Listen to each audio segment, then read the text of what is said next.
everyone. This is Kandace and Sher with Processing Trauma Out Loud. Sher, we're back to do part 3 in our series on what is power, powerlessness, good power. How do we hold our power? What happens when we don't believe we have any power? And last week we talked a little bit about victimization. Mm-hmm. And this week we want to close this series out on, okay, if you listen to the last 2 episodes, I think you understand that we're talking about situations that maybe you're ready to start accessing the power that you actually do have, that you don't believe you have. Right. And how does someone do that with, you know what, I want to say with wisdom. Mm-hmm. Yeah. Like, because there is that piece there, right? Mm-hmm. I couldn't do that on my own. Yeah. Right. When I'm dysregulated, I'm actually not very wise. Yeah. Well, your prefrontal cortex does go offline. So, yeah, I want to hear what you have to say. Yeah. Well, I agree with wisdom. And I also want to say not perfectly, because this going from a stance of powerlessness to beginning to recognize that I do have power and that I want to utilize my power,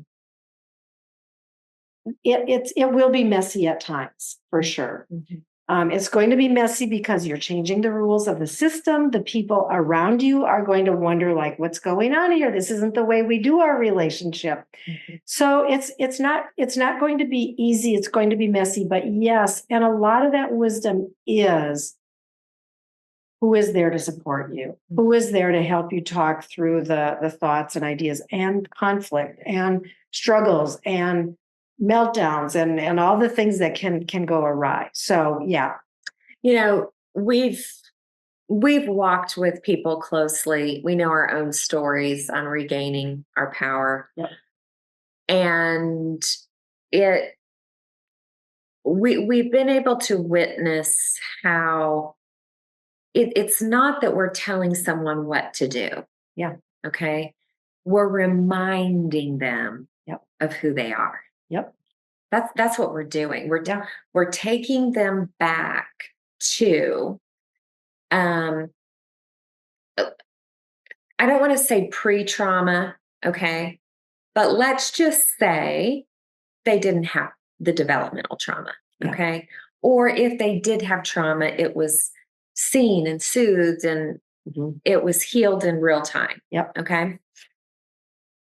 That type of upbringing that develops a belief system that you have power, good power to use for goodness, for yourself and for the whole wide world. Yeah. That can actually be reestablished in you no matter how old you are. Yeah, exactly. It takes a lot of people bearing witness to the truth of what's really going on and helping you see. Yeah. And then it takes some renaming. Yeah. Right? Reframing. Because I'm just thinking about that when we have been the recipients of the abuse of power, and then we have really taken on powerlessness. Now, some people who were abused by power do power up, and they become, a lot of times people who abuse power experienced the abuse of power. Oh, yeah. So I'm glad you're bringing that up. Yeah. So, and the point that I want to make is that when we are wanting to come out of this space where we feel powerlessness, we can really feel a fear of, but if I utilize power, I will be an abuser of power. And so part of the wisdom piece is learning, what does good power look like? And how do you begin to utilize your power? And again, by that we mean use your voice, set boundaries, tell somebody what your needs are, ask for mutuality in the relationship. Those are the kind of things we're talking about here. When we are first starting to move toward that, everything we do can feel like we are going to be abusing power. And we just need help to know, what does healthy power look like? I think some of the stories that I've heard, and, even thinking of my own story, is when we're in spaces of people who see us well and have done their own healing work, they have gone into their own story and depths and seen the nuance, seen the messages. There's so much compassion in that. If you have been the one who has abused your power, or been abusive in your power, I've seen people like crumble under the sorrow of why. And so, Right. we don't say it's okay to keep doing that just because that happened to you. Right.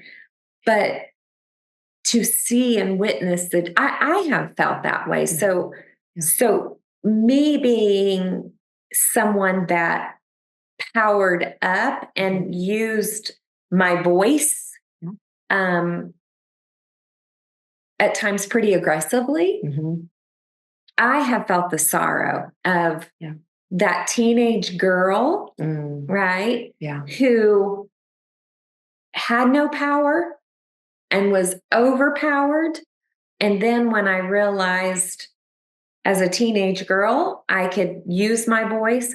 And I actually, this is something I'm coming into more and more.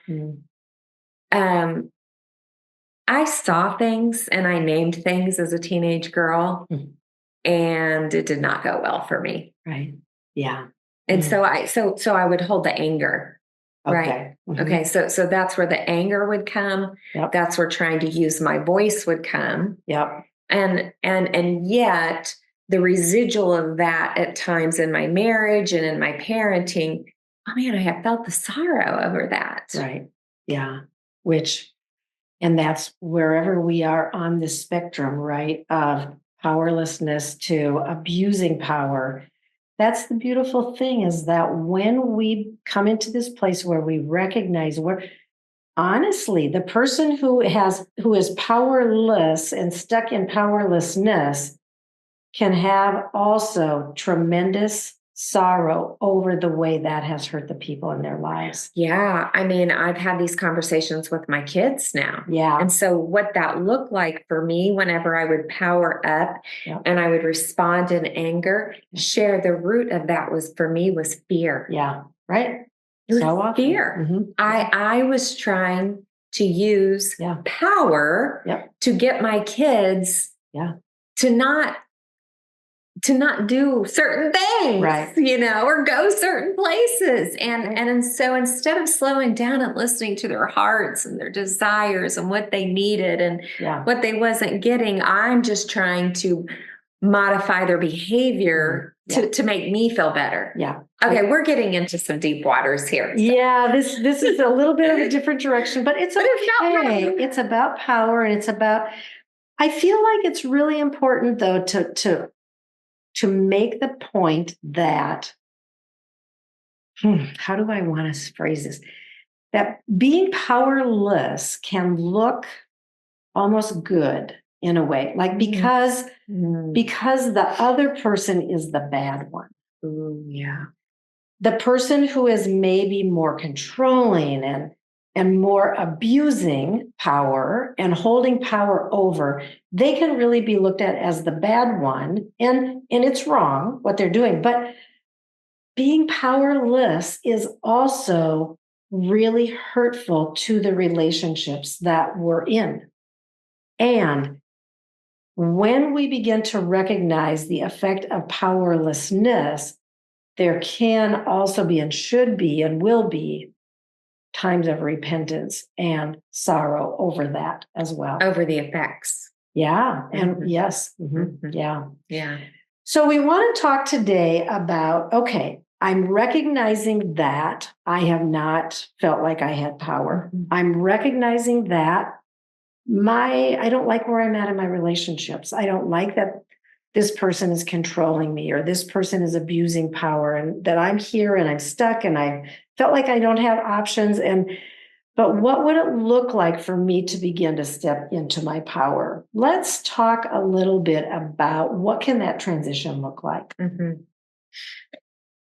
Well, I think it can look hard. I think that it can it can look lots of different ways depending on your specific situation. Mm-hmm. Yep. But I think initially when I will say this sometimes, like something short circuited my brain because all of a sudden I'm literally seeing something or hearing something in a way that I could never conceive that I could have seen or heard it in that way. Right. Okay. Mm-hmm. Yeah. And so there's it's a disorientation of, wait, there is another option. Right.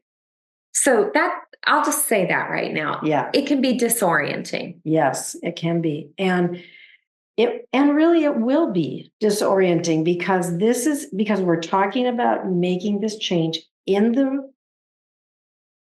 construct of a relationship where there probably is a higher level of dissatisfaction. There maybe is conflict, even if it's not out in the open, but there's conflict because I don't like what you're doing to me. To begin to step toward doing life differently, it is going to feel disorienting. Mm-hmm. Yeah. Which is why, and we kind of mentioned this a couple of episodes ago, and I think it's important to say it again. It's why we have to slow down. This process, it just cannot go fast. It won't work anyway. But how can we really slow down and just say, what is one thing that I will change today? Or what is one thing that I will do differently this week? Yeah. I think one thing that you can do differently is you don't even have to do this with the other person. You begin to do it with yourself, mm-hmm. where you say, is what I just said to this person true? Mm. Or did I say this for any reason? Like, you don't, like if you don't answer in the way that they need you to answer, that it's going to make your life difficult. So you don't have to do this with the other person. Mm-hmm. I want you to take note of the things that are coming out of your mouth.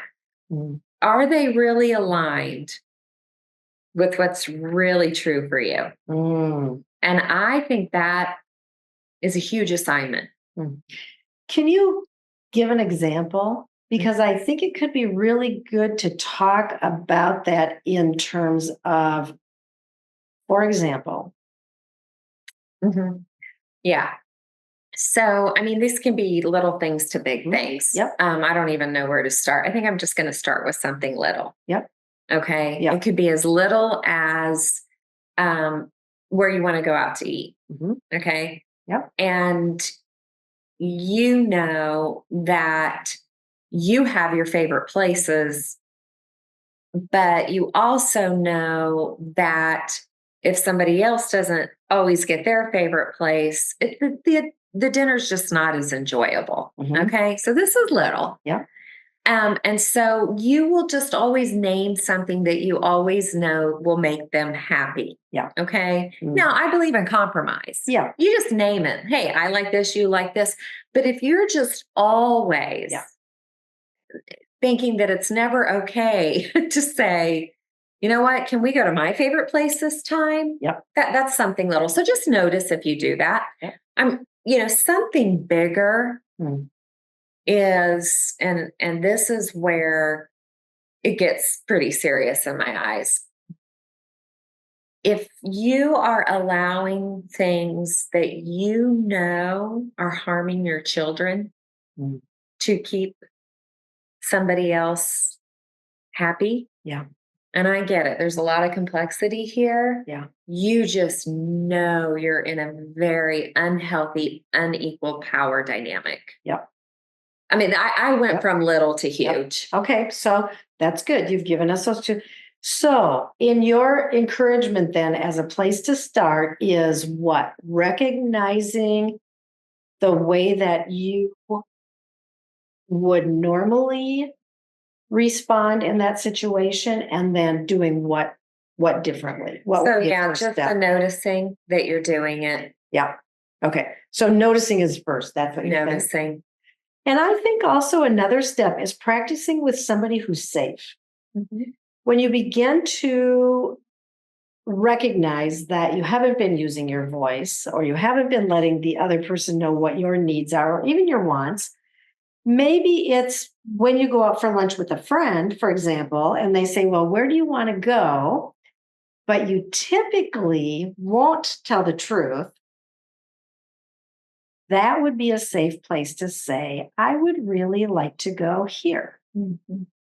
And then see how that's responded to. Mhm. Oh yeah, just start small. I mean, you and I have a history of practicing things with each other, Yeah. you know, like I'll just give this example because it's really another example. There's things that maybe you've said or I've said that we have felt hurt over. Yep. And so we have practiced Mhm. sometimes with fear and trepidation in the beginning Yep. of just saying, the other day when this is what is happening for me. Yep. And I just heard this in a podcast the other day. Mhm. The more you do practice things like that, the more you're able to do bigger things. Yeah. And so, yeah, we started practicing with one another, Yeah. and I love that. I love that idea because Mhm. you don't have to try to eat the whole elephant in one bite. And the fact is that what you're changing is you. Mm-hmm. First, you're That's changing good. you and the way that you do life and the way that you do relationships. And that is, you keep yourself small, you keep yourself hidden, you don't really tell the truth about your wants and your needs, always just to please the other person. So, yeah, start someplace with someone who is safe. Yeah, I want to say something too about this idea that sometimes your truth that you've shown up with has been labeled negative. And I want to say, if you call yourself negative or you're being negative when you're speaking the truth, I don't know. I would say slow down and really say, well, what's negative about it? Is it negative because somebody else doesn't agree with you or doesn't like it or has criticized you? And so if you believe you're negative because you're speaking the truth, well, of course, you're going to keep sabotaging and keep turning against yourself. Yeah. It's such an important point, Kandace, because again, this is about us beginning to make changes. And we can sabotage our own efforts before we even allow the other person an opportunity to experience us differently. Mm-hmm. We are so sure that this is the way life is and this is the way life is going to be. And, if I speak up, this is what's going to happen, that we never really give the other person the opportunity to experience us in a new way. Mm-hmm. And that's not fair either. Now, we want to be careful and like we said, practice with somebody safe but there's a lot of personal responsibility here that I think sometimes we can overlook because the other person is the one who's perceived as being more bad or more wrong because they're abusing their power or control. Mm-hmm. And I'm not saying that they're not more bad or wrong. I'm just saying if we need to show up differently, then we have to let that be seen and not just keep making assumptions. I think what I want to kind of close with is to say that these are complex situations. So even the fact that Cher and I are just having 3 episodes about this, Yeah. and giving our thoughts, what I want to say, have someone who you trust. Yeah. And maybe our podcast episodes would stir you up to find someone to do that with, because nuance matters. Yeah. And story matters. And the pace of what we do things matter. You know, one of the definitions of trauma is too much, too fast, too soon. We actually can re-traumatize ourselves trying to heal from trauma. Right. So, yeah, it doesn't have to be us. I like you saying that though, Kandace. And I think, it's really hard because we come on and we talk about this and in 20-minute segments or whatever. And this is a big one. And the implications can be huge. Yeah. And so yes, we take it seriously, and we want you to take it seriously, that if you move toward making some changes, get help, have support, and go slow. And Sher and I have resources that we can point you to. We know some women who are doing some amazing, just I want to say with so much integrity, Sher. Yeah. Like we're seeing people change their lives. Yes. Yeah. And then they want to go back out and help other people change their lives too. Yeah. Awesome. Well, we made it. Three episodes in person. And so love you, Sher. You too, friend. Really good to be with you. Yeah, good to be with you too.